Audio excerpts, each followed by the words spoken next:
ওটা হচ্ছে স্যার চারতলা একটা ভবন এবং দুটো ডাক বাংলো আছে আমাদের শহরে নেত্রকোনায়। এই তো স্যার আমাদের সদরে যাতে একটি নান্দনিক দ্রুত কার্পেটিং করা হোক, মেইনটেনেন্স করা স্যার, আমাদের যে মেইন যে রোডটা এসে সুন্দরভাবে রাত্রি যাপন করতে পারে। এই ছিল স্যার আমার করতে পারে স্যার। তো আর একটা পয়েন্ট স্যার সুন্দর ওখানে আসলে স্যার নতুন করে কোনো কাজ করা যায় না, ওটার যে অবকাঠামোগত বিষয়গুলো অনেক আমাদের ডেভেলপমেন্টের নতুন একটা মাত্রা অলরেডি পাওয়া শুরু হয়েছে। আমরা আশা করি যে আরো কয়েকটি মেজর প্রজেক্ট স্যার যদি একটু ইনিশিয়েট করেন পুরো চেহারায় পাল্টে যাবে। তার মধ্যে আমার একটি ব্যক্তিগত চাওয়া হচ্ছে নেত্রকোনা জেলাতে স্যার একটা শিশু পার্ক দিয়েছে। আপনি স্যার একটা শিশু পার্কের জন্য আমাদের আগামী প্রজন্মের বাচ্চাদের মানসিক বৃদ্ধির জন্য স্যার একটি শিশু পার্ক যদি আমি স্যার জায়গা দিব স্যার, আপনি স্যার একটু প্রজেক্ট আছে যদি স্যার কি করা যায় কোন জায়গা থেকে স্যার জায়গার সমস্যাটা আমি করে দেবো স্যার। একটা শিশু পার্ক স্যার নেত্রকোনা জেলাতে হওয়া প্রয়োজন। আর স্যার এটা হচ্ছে অবকাঠামো দিতে স্যার নেত্রকোনা আমার ব্যক্তিগত অভিজ্ঞতায় 14 বছর চাকরি অভিজ্ঞতায় কিছুটা পিছিয়ে আছে স্যার।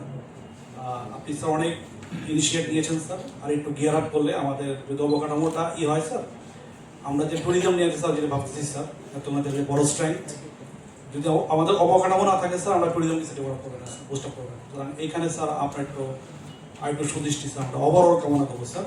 আর একটা শিশু পার্ক স্যার প্রয়োজন স্যার, আমি যখনই গিয়েছি স্যার বাচ্চাদের কাছ থেকে পেয়েছি। এটার দুইটা বিকল্প হতে পারে, একটা হচ্ছে জেলা এই দেখাটা যে আজকে এই পরিবেশে হয়ে যাবে এটার প্রস্তুতি আসলে আমার নাই, মানসিক প্রস্তুতিও নেই। আর আমি এই পরিবেশে বসবো সেটাও ভালোভাবে ওয়াকেবল ছিলাম না। তারপরেও অসংখ্য ধন্যবাদ যারা এসছেন, পার্টিকুলারলি আমার জার্নালিস্ট ভাইরা, অসংখ্য ধন্যবাদ। এই পরিবেশে বসতে গেলে আরো বেশি ভালো হতো যদি আমাদের নেত্রকোনা জেলার অন্যান্য যারা মাননীয় সংসদ সদস্য আছেন সবাইকে নিয়ে বসতে পারলে, কারণ এখন মনে হচ্ছে একটা কম্প্রিহেন্সিভ বসা হয়ে গেছে। আমি এসপি সাহেবের অনুরোধটা রক্ষা করেছিলাম এই কারণে যে জেলা পর্যায়ের কয়েকজন কর্মকর্তা সহ বসলে আমি হয়তো আমাদের দুর্গাপুর কলমাকান্দা নিয়ে কথা বলতাম। এখন দুর্গাপুর কলমাকান্দার বাইরেও আমরা চলে আসছি, যেটা আমি খুব সাধারণত করি না, আমার জুরিসডিকশনের বাইরে আমি যাই না। এবং রাজনৈতিকভাবেও যেহেতু একটা দলের সাথে সম্পৃক্ত, গত 15-20 বছর দলের যারা বিভিন্ন পর্যায়ে ছিলেন আমি প্রত্যেককেই বলতাম যে না, আমি আমার কলমাকান্দা দুর্গাপুর নিয়ে সন্তুষ্ট। তো আজকে হ্যাপেন টু বি জেলার বিষয়ে আমরা কথা বলতে হচ্ছে। যেহেতু জেলার বিষয়ে কথা বলতে হচ্ছে, আমি আগে প্রথমেই বলি এটা কোনো সাংবাদিক সম্মেলনও না, আমাদের উদ্দেশ্য বিধায়ক কিছু নেই, প্রাসঙ্গিকতা এসছে, আমরা একসাথে বসছি।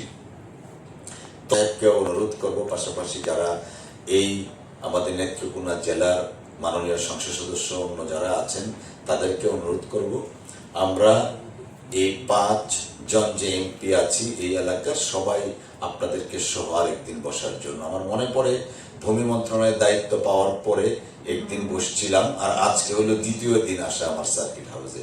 আমি আসলে কি জেলা সদরকে একটু এড়িয়ে যাই ইচ্ছাকৃতভাবে, অনেক কারণ আছে যে কারণগুলো হয়তো মিডিয়াতে এইভাবে বললে নিউজ হয়ে যাবে, বাট আমি একটু সংগোপনের থেকে আমার নিজের বাড়ির জন্য আমি কাজ করতে চাই। জেলা তো অনেক বড় বড় মানুষ আছেন জেলার জন্য, তারা হয়তো করবেন, সংগোপনে কাজ করি, আমি সংগোপনে থাকতে চাই।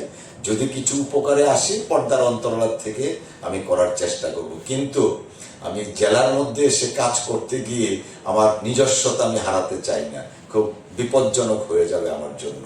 তো আমাকে দয়া করে মাফ করবেন যারা জেলা কেন্দ্রিক বিভিন্ন বিষয় এখানে নিয়ে আসছেন। অফকোর্স জেলা সদরের এমপি সাহেব আছেন, উনি থাকলে আরো ভালো হতো।